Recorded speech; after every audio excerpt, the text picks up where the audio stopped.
Imagine this. It's 2021, December 19th. The Deepwoken official community Discord just got publicly released. The game was announced to come out tomorrow on December 20th. The Discord is filling with thousands of people hyped for the release, spamming phrases like GPO is trash, and Deepwoken is the GPO killer for some reason, even though neither game has any relation to the other. I get banned from the Discord by Archmage himself, and only a day later the game releases for 500 Robux. And breaks paid game records, having nearly 50,000 concurrent players at once. And immediately, the game is a completely different environment from what you'd see today. Freshies pile around Etris, walking around, people riding boats to sail the vast sea, many getting lost in the void sea. Players are friendly, choosing to talk rather than to attack each other by default. Nobody just walks up with you with their weapon drawn, ready to fight. The feeling is comparable to playing Rogue Lineage for the first time. An age where Roblox games didn't even save hotbars yet. You continue on, exploring blindly, learning to fight monsters, and likely dying before you reach the depths and wipe for the first time, or the first few times. The entire experience of your first slot couldn't have lasted more than a couple hours, but it was a learning experience. As you continue, you start to learn monster patterns, and you hear about progression methods and progress points like bells or resonances. Except nobody really knows how to get bells yet. They all have names inspired by the characters they're taken from, like the Phoenix and Yoru bell, but regardless, people try and get them, and after 3 days, the first bell method comes out. You have to sit in the depths for 7.5 hours worth of real time without dying to insanity. Azure Flames and Undying Flame campfires are the only way to do this. Regardless, it doesn't work for like half the people, and a few days later, just a week after release, testers decided to leak the actual obtainment method to get bells, and it ruins the mystery for thousands of people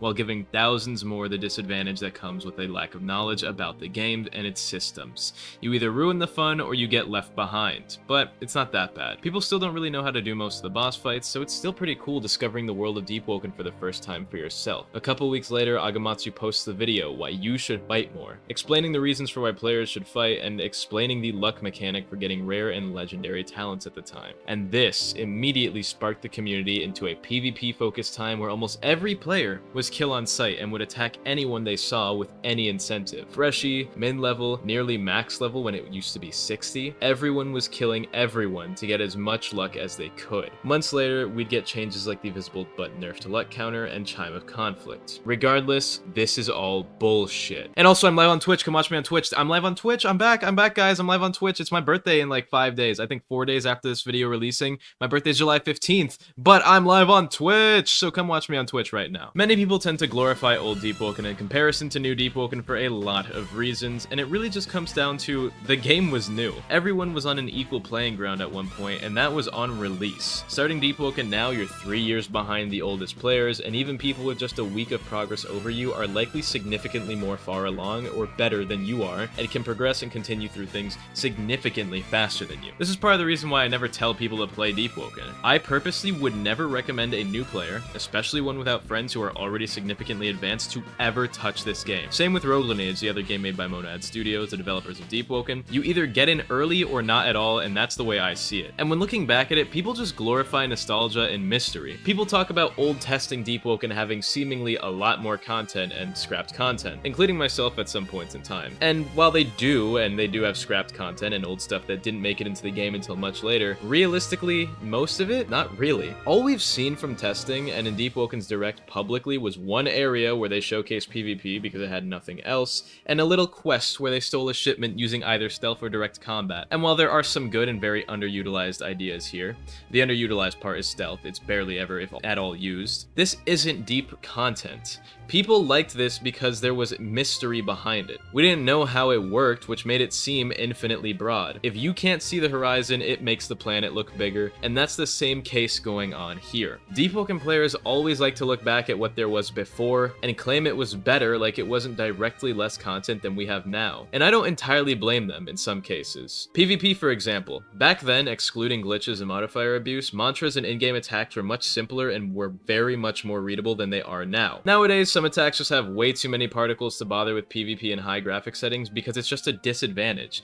Then you have attacks that are like the monster mantras, like the Kaido's Breath one, which is literally the biggest laser in the entire game. It's just kind of annoying. People also generally seem biased towards release time because in comparison, release had more content to explore than now. Which, yeah, obviously, you're comparing a game which has been in development for years to updates made within weeks and months and complaining that these updates aren't big for the most part when your benchmarks are in comparison with the full game's release, which is obviously going to have the most content overall. And along with that, people like to compare things like these updates to Layer 2, which is just the biggest update from any perspective. There was literally everything you could ever want from Layer 2. There was massive new PvE additions, there were new map additions, there was new lore, there was new weapons and gear for PvP players, there was new oaths. Literally everything that you could ever ask for was brought in with Layer 2.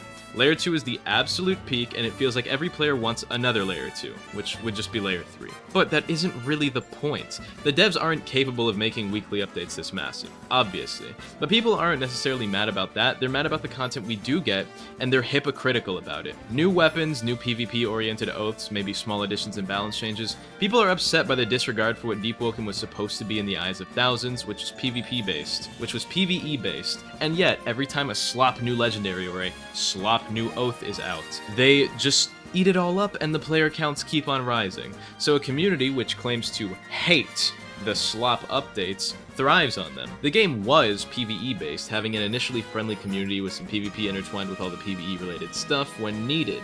But above all, the game was community based, and it was about the expressive creation and making unique builds, which is where it is truly flawed, and it's also why I hate when you guys ask me for any of my builds, like it's not a 3-year-old outdated build in a game where you're supposed to be creative. Go make an Ice Light build, and it'll be better than mine. Mine is old. Anyway. The point was expressive creation, and the game has strict metas for PvP that fluctuate weekly with balance and power creep issues, while the PvE meta is super stagnant with a few PvE additions. The most recent being Parliament is actually good, because it was designed to be a PvE trial which gives a slight advantage to light weapons, potentially offering more build expression in PvE, which was the entire point of the bestiary buffs that Agamatsu added. The game's lack of variety and uniqueness in PvE is currently an ongoing issue people within the dev team are trying to fix, but it leaves more people dissatisfied with the other two main fronts, being those who like world building and lore and those who like PvP. There really isn't a lore team for Deepwoken. If there was though, I could lead an Archmage, you should let me lead the lore team. And there is technically a balancing and testing side of the development team, but it really just consolidates into weekly patches revolving around new Deepwoken weapons and oaths introduced by developers at random. So people compare this to when Deepwoken first came out, and really all the updates were pretty major back then. Trial of One and Chime of Conflict, the luck removal and major system changes, stuff like that. But people compare it to all that without remembering the droughts between them. Before weeklies, Deepwoken players complained that there wasn't ever enough until the next major update stayed to people for another 2 weeks, and then you get another update in a couple of months. And then they went back to complaining about a lack of content. People who haven't even played the game for that long claim it used to be better. What do half of you even mean when you say that? I've seen a guy who's been playing since January of this year claiming Deepwoken used to be better. By what metric? You haven't played during release week when there was mystery and satisfaction and adventure. You arguably started playing Deepwoken during its absolute worst era, and you have no better benchmark because your base game has triple the content of my base game from when I started playing, and yet you think Deepwoken used to be better? I guess you can think the combat used to be better, but you never played it, so even if I agree, I'm not going to agree with you because we don't have the same perspective on that. You say it's better because you're following trends. I say it's better because I genuinely had more fun with the game in early release. And that's where Deepwoken's fake nostalgia comes in. You have a community of people who have been playing the game for less time than they claim to talk about, and yet they claim that the game used to be better in some ways. But none of them have the perspective to talk about that. I do. I have the perspective to talk about it. Other YouTubers who have been playing as long as me have the perspective to talk about it. But a majority of the people who are playing Deepwoken on release don't play anymore, which is pretty alarming because it really shows you how Deepwoken has shifted over time and how it's completely changed from the vision that it once was, being a game where people thought they could be pirates, people thought they could sail and explore the vast, randomly generating sea every day and find new things. But it's not that. Deepwoken at its core right now is a very PvP-oriented game, and that's why a majority of the people playing today probably started playing after Layer 2 came out. So even major updates like the World Events update, which was technically not supposed to drop on its own, get compared to the base game that people no longer have perspective of. People don't know what Deepwoken was like in the testing. People don't know what Deepwoken was like even on release anymore, and it's kind of like lost media because you talk about release, 90% of people in the Discord haven't been playing that long, or at least the ones talking there haven't, because they're still interested that farly into the game. And then the ones who have, which don't even talk there, don't even like Deepwoken that much anymore because of how much the combat and core systems have changed. But overall, I think it's just like a huge echo chamber of people who haven't been playing the game long enough, echoing opinions from people who have been playing the game that long.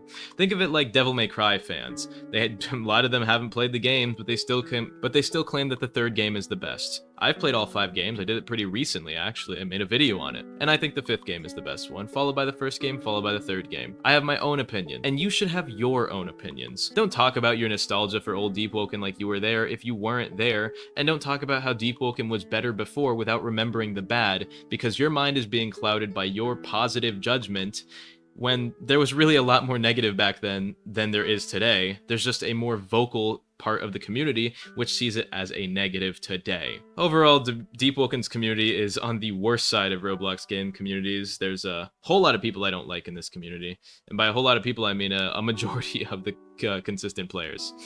I don't really have a problem with most people though, so it doesn't really matter. But yeah, shoutouts to YouTube members Green, Picklebrick, Goobka, Highcard, and Drizzy Drake Fan.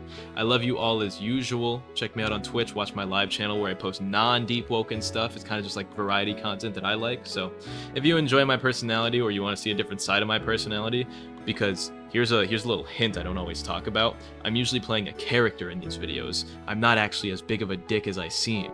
Regardless, I love you all. Have an amazing day, and goodbye.